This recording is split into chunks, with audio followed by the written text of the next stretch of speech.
எல்லாரும் எப்படி இருக்கிறீங்க? இன்றைக்கி இந்த வீடியோவில் நான் வந்து என்னுடைய குட்டீஸுக்கு எப்படி ஸ்க்ரீன் டைமை ரெடியூஸ் பண்ணுறான்னு சொல்லி தான் சொல்ல போகிறேன். ஸ்பெஷலாக நான் வந்து கோகோமெலன் போடுறது இல்லை. என்னென்னு சொல்லி சொன்னால் ஸ்டடீஸில் ப்ரூவ் பண்ணியிருக்கணும் கோகோமெலன் வந்து ஒரு ஓவர் ஸ்டிம்யூலேட்டிங் ஷோன்னு சொல்லியும் பிரைட்டான கலர்ஸும் ஸ்பீடான மியூசிக்கும் யூஸ் பண்ணியிருக்கிறதால அது ஒரு ட்ரக் மாதிரி குட்டீஸுன்ற பிரெயினில் வந்து டோபமின் ரிலீஸ் ஆகி ஒரு அடிக்டிவ் பிஹேவியர்ஸை ஏற்படுத்துது. கண்டினியூஸாக வந்து அவை அதை பார்த்து கொண்டு போகக்குள்ள தாங்களாகவே க்ரியேட்டிவாக ப்ளே பண்ண முடியாத ஒரு நிலை ஏற்படும்.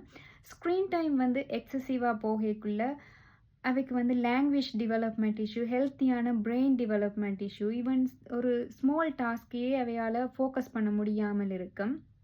ஸோ கட்டாயமாக நாங்கள் வந்து ஸ்க்ரீன் டைமை அவாய்ட் பண்ணணும்.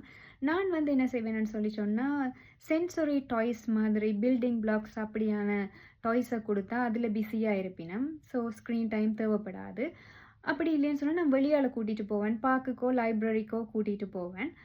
மூன்றாவதாக பசில்ஸை கொடுத்தா பசில்ஸ் வந்து அதில் நாங்கள் இன்ட்ரெஸ்ட் ஆக்கி விட்டோம்னு சொல்லி சொன்னால் வந்து அந்த பசில்ஸ் ஃபிக்ஸ் பண்ணும் வரைக்குமே எழும்ப மாட்டினோம். அப்படியே ஸ்க்ரீன் டைம் வந்து போட வேண்டி வந்தாலும் 30 to 40 மினிட்ஸுக்கு மேலே நான் போட மாட்டேன். அதே நேரம் நான் என்னுடைய குட்டீஸுக்கு சொல்லுவேன், நீங்கள் வந்து முடிஞ்சோடனே நீங்களாகவே நிப்பாட்டணும். அப்படி நீங்கள் நிப்பாட்டாடி நான் நெக்ஸ்ட் டைம் போட மாட்டேன்னு சொல்லுவேன். ஸோ அதனால் அவள் வந்து முடிஞ்ச உடனே ஆஃப் பண்ணிடுவா. ஸோ நீங்களும் ட்ரை பண்ணி பாருங்க. பாய்.